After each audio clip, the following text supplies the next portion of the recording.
দেখুন, নিয়মে তো বদল আনতেই হবে। জন্ম মৃত্যু শংসাপত্র তৈরিতে নিয়ম বদল। এবার থেকে জনপ্রতিনিধিরা দেবেন না কোনো সার্টিফিকেট, স্থায়ী সরকারি অফিসাররা তারাই দেবেন শংসাপত্র। অধীর চৌধুরীর জেলা মুর্শিদাবাদ, পাশের জেলা মালদা, সেখানে এই জনবিন্যাস বদলে দেওয়ার ছকও ছিল। অর্থাৎ জনবিন্যাস এমনভাবে বদলে দেওয়া, অন্য দেশ থেকে আসা ভোটার যাতে ভোটার তালিকাতে রাজত্ব করে, ওই জেলার জনসংখ্যাতে রাজত্ব করে, সেই রাজত্ব করার ফলে কি কি হতে পারে সেটাও আমরা দেখি। জল যদি তোমাকে মেশাতে মেশাতে এমন জায়গায় নিয়ে যেতে হয় যেখানে দুধটাই কম জলটাই বেশি, তাহলে তো তোমাকে দীর্ঘদিন ধরে সেটা করতে হবে। রাজ্যের মুখ্য সচিব কিন্তু বলেছেন আমাদের রাজ্যে এই ব্যবস্থাটা অন্য কোনো রাজ্যে নেই। প্রথমত জনপ্রতিনিধিরা এটা দেন না, এই সার্টিফিকেট, জন্মের সার্টিফিকেট, মৃত্যুর সার্টিফিকেট। আমাদের রাজ্যে আছে, পঞ্চায়েত প্রধান দিতে পারেন, পুরসভার চেয়ারম্যান দিতে পারেন, কর্পোরেশনের মেয়রও দিতে পারেন। কিন্তু এ রাজ্যে হঠাৎ করে সেটা চালু হলো কবে? অন্য অনেক কিছুর মতোই অনেক সময় বলেন বাম নেতারা বা সিপিএম নেতারা যে সবেতেই আমাদের দোষ খোঁজা হয়, কিন্তু অন্য অনেক কিছুর মতো এই পাপটারও শিকড় কিন্তু বাম রাজত্বে। এবং সেটা কবে? 1997 সাল থেকে।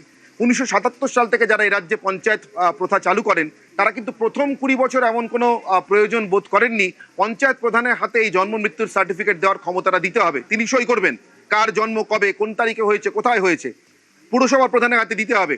97 সালে এসে তাদের কেন মনে হলো জানি না, কিন্তু তাদের এই মনে হওয়ার ফল কি হলো সেটা যদি একটু পিছন ফিরে তাকাই, তাহলে আমাদের রাজ্যের প্রাক্তন শাসক মুখ্যমন্ত্রী মমতা বন্দ্যোপাধ্যায়, প্রাক্তন মুখ্যমন্ত্রী মমতা বন্দ্যোপাধ্যায়, তিনি যখন মুখ্যমন্ত্রী হননি, তিনি যখন একা সাংসদ, তখন লোকসভার ফ্লোরে দাঁড়িয়ে তার 1 কোটি ভুয়ো ভোটারের নামের তালিকা স্পিকারের সচিবালয়ের টেবিলের সামনে ছুঁড়ে ফেলা সেই দৃশ্যটা নিশ্চয়ই তোমার মনে আছে। 97-এ শুরু হলো, 2005 সালে স্পিকারের টেবিলে গিয়ে মমতা বন্দ্যোপাধ্যায় ফেললেন। নিহাতে কি কাকতালীয় ছিল? 8 বছরের মধ্যে মমতা বন্দ্যোপাধ্যায় অভিযোগ করেছিলেন পশ্চিমবঙ্গে নাকি কোটিখানেক অনুপ্রবেশকারী ভোটার ঢুকে আছে। তাহলে কি কোটিখানেক অনুপ্রবেশকারী ভোটারকে ভোটার লিস্টে ঢোকানোর জন্য জাল বার্থ সার্টিফিকেট ইস্যু করার কাজটা 97 সাল থেকে শুরু হয়েছিল, বা তখন থেকে এই প্র্যাকটিস চলে আসছে? যে প্র্যাকটিস আজকে এসে বন্ধ হলো, আজকের পর থেকে ওই মুহূর্ত থেকে মুখ্য সচিব ঘোষণার পর থেকে আর কোনো জনপ্রতিনিধি, পুর প্রতিনিধি, পঞ্চায়েত প্রতিনিধি আর কাউকে বার্থ সার্টিফিকেট ইস্যু করতে পারবেন না, ডেথ সার্টিফিকেট ইস্যু করতে পারবেন না। কিন্তু 97 থেকে যা চলে এসছে তার এফেক্ট এই মুহূর্তে কি সেটা যদি বলি, তাহলে আরেকবার ওই সংখ্যাটা বলতে হয়। রাজ্য সরকার র্যান্ডামলি 47,000 নমুনা সমীক্ষা করেছে, তাতে 11,000 বার্থ সার্টিফিকেট বেরিয়েছে এমন যাদের এদেশের বার্থ সার্টিফিকেট পাওয়ার কথা নয়, তার কারণ তাদের জন্মই এদেশে হয়নি।